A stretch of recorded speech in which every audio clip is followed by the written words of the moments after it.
Et un jour, en observant une pile de pneus, il dit à son frère André: « Ah, cette pile de pneus, avec des bras et des jambes, on dirait un bonhomme. »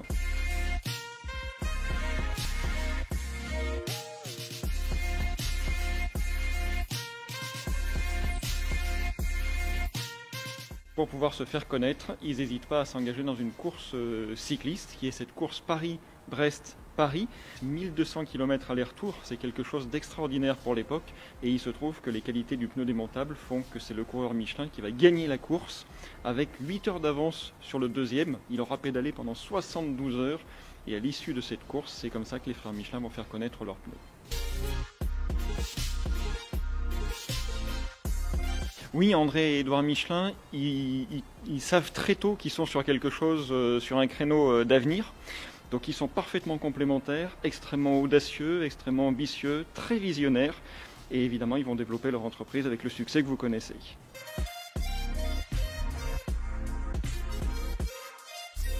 Il faut savoir que la première voiture du monde à avoir roulé sur des pneus, ça s'est passé chez Michelin, ici à Clermont-Ferrand. C'est cette fameuse voiture qui s'appelle l'Éclair. Mais au-delà de l'innovation dans le domaine du pneumatique, Michelin s'est intéressé à plein de domaines différents, et notamment dans l'accompagnement du client dans son voyage. Et c'est comme ça qu'est né le guide Michelin, la carte Michelin, les bornes et les panneaux Michelin. Michelin, c'est la marque qui vous accompagne dans vos déplacements. Et puis Michelin s'est intéressé au transport ferroviaire en mettant les autorails sur pneus dans les années 30, ce qui a donné naissance aux autorails qui étaient surnommés les Michelin, ou encore Michelin pionnier de l'aviation, puisque dès le début du XXe siècle, Michelin a encouragé le développement de l'aviation en créant différents prix pour encourager le progrès technique, et Michelin a même produit des avions à une certaine époque dans ses ateliers. Dans le domaine du pneumatique, il y en a une très importante qui est le pneu radial, qui est vraiment celle qui a donné une longueur d'avance considérable à Michelin sur ses concurrents. C'est une invention qui date du début des années 50, et à partir des années 60 et 70, c'est cette innovation qui a permis à Michelin de prendre une place de leader sur le marché international.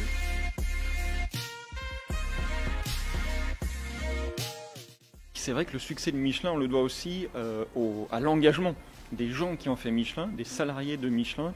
Et Michelin a toujours été une marque très protectrice pour son personnel. Et dans le paysage clermontois, on se souvient des cités Michelin, des écoles Michelin, de la SOCAP Michelin, qui est le marqueur justement de cette attention que l'entreprise avait pour attirer et fidéliser les salariés.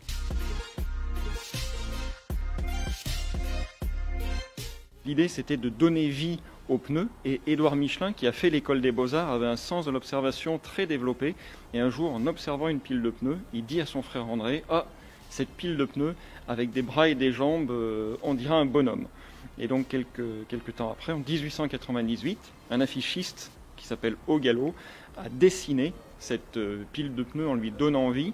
Et comme le slogan de Michelin à l'époque, c'était le pneu boit l'obstacle, les frères Michelin ont utilisé une phrase latine, Nunc est bimanum, qui veut dire c'est le moment de boire, et c'est comme ça que ce personnage en pneu a pris ce surnom de bimanum en rapport avec cette première affiche. Oui, la visite à l'aventure Michelin, c'est évidemment un formidable voyage dans le temps, plus de 130 ans d'histoire, mais c'est aussi une façon de voir comment Michelin se projette dans l'avenir. Et dans les innovations majeures, vous pouvez admirer ce pneu Vision, qui est un pneu concept, qui est quelque part la synthèse des différents axes de recherche menés par Michelin aujourd'hui, sur le pneu, sur la roue, sur les matériaux durables et recyclables.